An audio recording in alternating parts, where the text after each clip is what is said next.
रास्ता निकला करता था। यहाँ पे चमगादड़ भी थे गाइस, ध्यान नहीं दिया मैंने।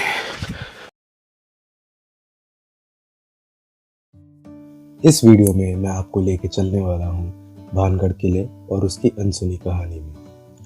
तो सफ़र शुरू हुआ रात 4 बजे पुरानी दिल्ली रेलवे स्टेशन से दौसा के लिए। 3rd टियर AC कोच की हालात को देखकर अनुमान लग गया था कि सफ़र बहुत मुश्किल होने वाला है।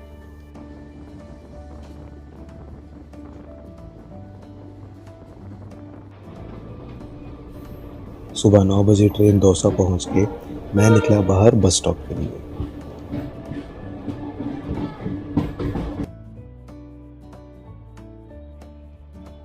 दौसा स्टेशन से लेफ्ट मुड़कर है बस स्टॉप, जो सिर्फ 10 मिनट के पैदल रास्ते पर है।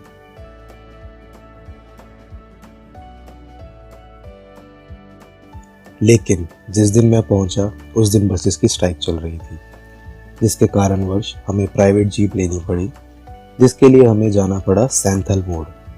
सैंथल मोड़ से आप जीप और प्राइवेट टैक्सी ले सकते हैं गोलाका बास के लिए। 30 रुपए की टिकट लेके हम चल पड़े गोलाका बास की तरफ। छोटे छोटे गांव और खेतों को पार करके 1 घंटे का सफ़र पूरा करके हम पहुंचे गोलाकाबाज गांव, जो कि अलवर ज़िले का एक छोटा सा गांव है। वहां से हमें पैदल चलना था भानगढ़ किले की ओर, जो कि बाजार से 2 किलोमीटर की दूरी पर था। हनुमान गेट की एंट्री पर टिकट काउंटर है, जहां से आप 50 रुपए की टिकट लेकर किले और भानगढ़ के पुराने शहर में प्रवेश कर सकते हैं। प्रवेश करते ही आपको शहर का नक्शा देखने को मिलेगा, जहां से आप अपना रूट बना सकते हैं। अंदर घुसते ही आपको देखने को मिलेंगे शहर के बचे हुए अवशेष, जिनके बारे में कोई ढंग से नहीं बता सकता। थोड़ा आगे चल के दाएं मुड़ के आप देख सकेंगे मोड़ों की हवेली, जहां मुख्य रूप से चूड़ियां बनाई जाती थी।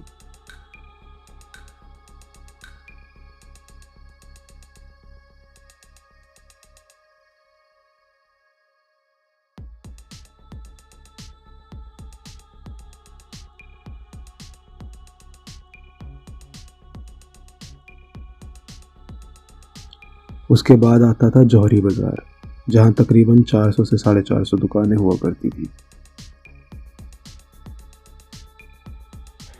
तो जब ये हुआ करती थी कितनी सिमेट्रिकल होती थी कि पूरा मतलब प्रॉपर स्टॉल्स की तरह शॉप हुआ करती थी। कवर्ड थी एक्चुअली ना ये, जैसे अब तो सारी हट गई है ना।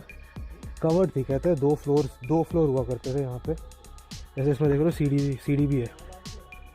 2 फ्लोर हुआ करते थे, 2 फ्लोर की मतलब शॉप होती थी। प्रॉपर एक अच्छी खासी बसने वाली मार्केट थी, 400 से 450 शॉप्स वाली। ये देखो इस तरीके से कवर्ड था, ये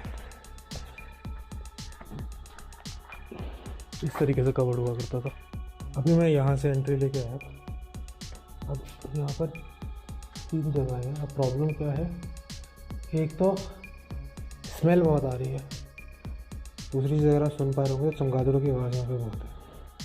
और कुछ यहाँ पे मानो चमगादड़ बहुत है यहाँ पे ना, ऊपर इस साइड है।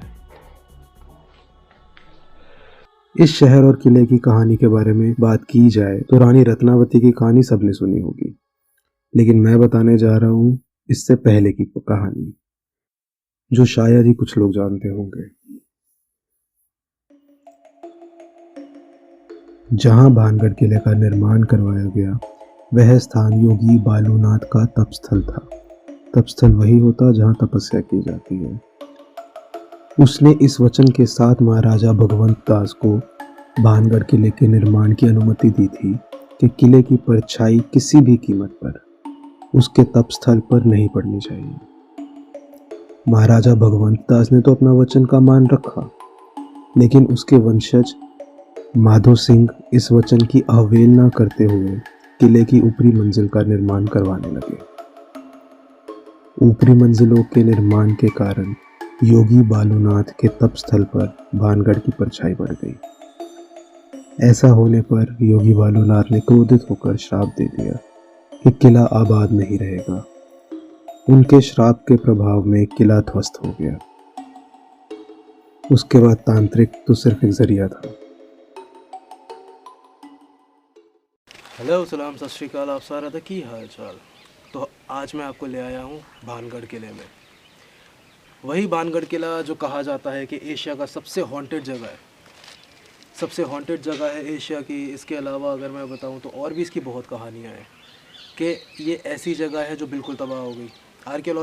आर्कियोलॉजी डिपार्टमेंट जो है उन्होंने कई कहानियाँ इसके बारे में बनाई कि इसमें ये हुआ करता था, वो हुआ करता था। देखिए कहानियाँ ही रह गई है बस, और कहते हैं बहुत हॉन्टेड जगह है।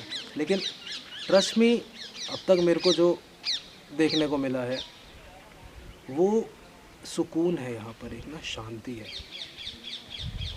अब आई डोंट नो ये शांति किस चीज़ की है, लेकिन एक शांति है यहाँ पर। अपार्ट फ्रॉम इट हम लोग मार्केट कवर कर चुके हैं। अब हम लोग इस तरफ जाएंगे जहाँ पर मेन किला है।